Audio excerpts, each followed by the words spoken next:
Muy buenos días. ¿Qué es un marco teórico? ¿Cómo está conformado? ¿Cómo se subdivide? ¿Cómo se lo estructura? Hemos visto en los videos anteriores cómo ha ido paso a paso la estructura de mi informe preliminar.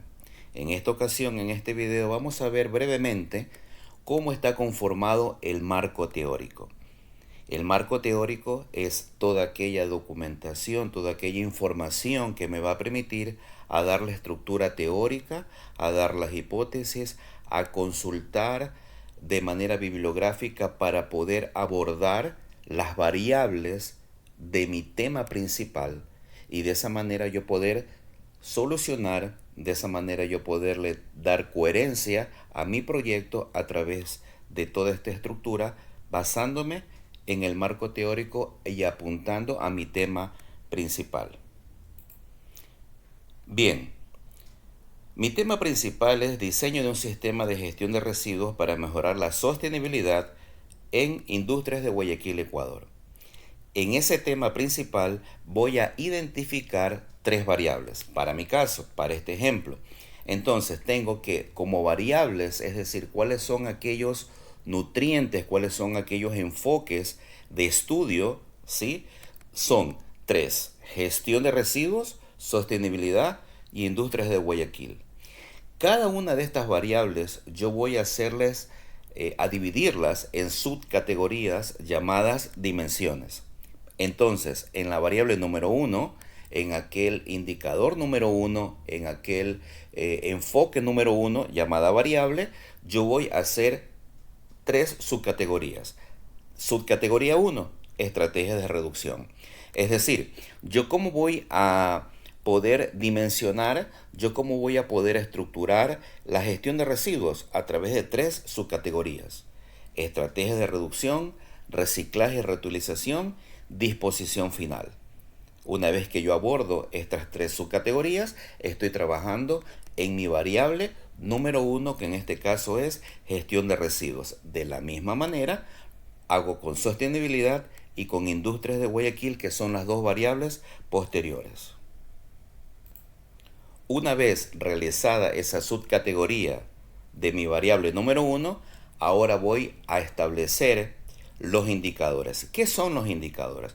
Los indicadores son aquellas métricas, aquellas herramientas que me van a permitir a mí medir, evaluar de una manera numérica cómo yo voy abordando, cómo yo voy solucionando mi problema para poder llegar hasta mi tema principal. Por ejemplo, uno de los indicadores que voy a utilizar para poder medir la estrategia de reducción, sí, estrategias de reducción, en este caso de la gestión de residuos, fíjense que todo tiene una coherencia, digo, voy a medir la cantidad, es decir, en toneladas, voy a medir la cantidad de residuos generados. Esa cantidad y la implementación de políticas me va a permitir a mí medir, poder evaluar las estrategias de reducción para mi gestión de residuos. Fíjense que todo tiene una secuencia. Yo digo que mi segundo indicador es la implementación de políticas. ¿Cuántas políticas serán suficientes? Una, dos, tres. ¿En qué lugares voy a establecer esas políticas a nivel de ciudad, a nivel de región, a nivel de provincia, a nivel de país? ¿Qué cantidad por habitante en el primer indicador? ¿Qué cantidad voy a implementar por ciudad? ¿Qué cantidad voy a trabajar por mes? Todos esos indicadores son los que me permiten, esas métricas evaluables y numéricas calculables, son aquellas que me permiten, esas herramientas, a poder abordar mis dimensiones o también llamadas subcategorías para poder satisfacer o cubrir mi variable número uno en este caso. De esta manera, brevemente, ahora por escrito, vemos la siguiente lámina. Variables. Aquí tengo las tres variables que habíamos abordado en el cuadro sinóptico anterior. Gestión de residuos, sostenibilidad y industrias en Guayaquil. Una variable es el concepto central o la característica principal que queremos estudiar o analizar. Es muy importante que sepamos esto, que una variable es el concepto central o característica principal a estudiar y analizar. De esa manera, sí, las variables se identifican para estructurar y orientar, dirigir el análisis que quiero realizar. La dimensión. La dimensión es la subcategoría o componente específico dentro de cada variable que me permite desglosarla en aspectos más concretos y manejables, muy específicos. En este ejemplo voy a tomar ahora la gestión de residuos, una de mis variables, y esa variable de la gestión de residuos la he dividido en estrategias de reducción, reciclaje y reutilización y disposición final. Decimos que estas dimensiones nos van a permitir una mejor organización y enfoque en áreas específicas. Vamos a ser muy específicos a través de estas subcategorías o también llamadas dimensiones.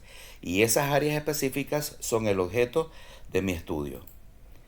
Los indicadores, como habíamos dicho, que son aquellas métricas, aquellas evaluaciones numéricas que me van a permitir a mí poder cubrir la demanda de mis subcategorías y de mi variable principal.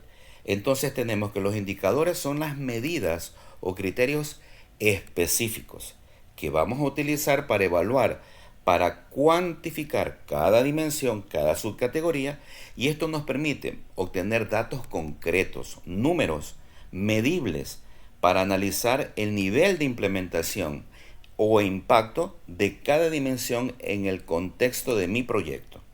Por ejemplo, en dimensión, estrategias de reducción de la variable gestión de residuos, algunos indicadores o esas métricas que voy a utilizar son dos. He puesto dos: cantidad de residuos generados y la implementación de políticas de reducción y reutilización. Finalizamos diciendo que los indicadores nos van a ayudar a hacer un seguimiento del progreso y una evaluación del éxito de las acciones propuestas. Cuando yo comienzo a medir estos indicadores, me van a decir de qué manera yo voy evolucionando, voy creciendo en mi proyecto en particular. Tenemos como conclusión, en el cuadro general, tenemos que los indicadores ayudan a evaluar, a medir a la dimensión de mi variable. En el lado derecho voy a poner de mi cuadro, recordemos que estamos hablando de la estructura del informe preliminar. El informe preliminar es la visualización de mi proyecto, de la fase en particular o de mi proyecto en general. Yo voy a visualizar todo lo que voy a hacer, toda mi planificación. Y en el lado derecho veo la fuente bibliográfica. Esa fuente bibliográfica es la inspiración, es aquella literatura que me va a servir a mí para poder evaluar, para poder nutrirme cómo lo han hecho en otros lugares. Recordemos, en los antecedentes decíamos que yo tengo que evaluar cómo se ha hecho en el mundo, cómo se ha hecho en Hispanoamérica y cómo se ha hecho en Ecuador. ¿Alguien lo ha hecho en el mundo? ¿Qué otra persona lo ha hecho en el mundo? ¿Qué otra organización lo ha hecho en el mundo? ¿Cómo ha impactado? Eso se ha visto, se ha reflejado en América Latina, en Hispanoamérica. ¿En qué parte del Ecuador se ha logrado hacer este éxito? ¿Cómo lo puedo evaluar? Recordemos, todo tiene una coherencia. Esa fuente bibliográfica, esa literatura, solamente va a servir para mí como fuente de inspiración. Pero soy yo el dueño del proyecto, o el grupo somos el dueño del proyecto, que vamos a redactar con nuestras propias manos, vamos a redactar con nuestro propio criterio, con nuestro propio análisis, vamos a redactar los indicadores, vamos a diseñar los indicadores, vamos a poder redactar cuáles son aquellas subcategorías, cuáles son esas variables que yo quiero abordar dentro de mi proyecto. Y de esta manera, este marco teórico, sí que yo lo estoy estructurando simplemente como un esqueleto, como una estructura en mi informe preliminar, porque en el informe final es donde yo voy a desarrollarlo. Repito, en el informe preliminar solo lo dejo estructurado. Yo voy a decir en mi informe preliminar de qué manera voy a abordar el marco teórico, cuáles son aquellos elementos que corresponden a mi marco teórico. Mientras que ya en el informe final yo reporto toda la estructura de mi análisis, todo lo aprendido. Pero recordemos, una vez más, las fuentes bibliográficas que vamos a ver aquí, que se las desarrolla, se las cita con una norma llamada normas APA 7, que son las actuales en el 2024, son las que vamos a nosotros a tener como material de consulta. Repito, solamente es como consulta, pero de allí es donde yo tengo que tomar esa información y poder redactarla o parafrasearla de acuerdo a mi necesidad en particular. Entonces tenemos que las fuentes bibliográficas son libros, artículos, estudios, investigaciones que sustentan y respaldan el marco teórico del proyecto. Estas fuentes proporcionan información confiable, es decir, es realmente un análisis crítico, realmente es un estudio científico y relevante que nos ayuda a entender cada variable, cada dimensión y además sirve de guía en el desarrollo de esos indicadores. Esas fuentes bibliográficas nos van a garantizar que nuestro análisis, nuestro estudio, sí esté fundamentado en conocimientos previos y en investigaciones realizadas por expertos en el tema anteriormente o incluso simultáneamente. De esa manera estamos aportando una credibilidad, una garantía de rigor al proyecto de investigación.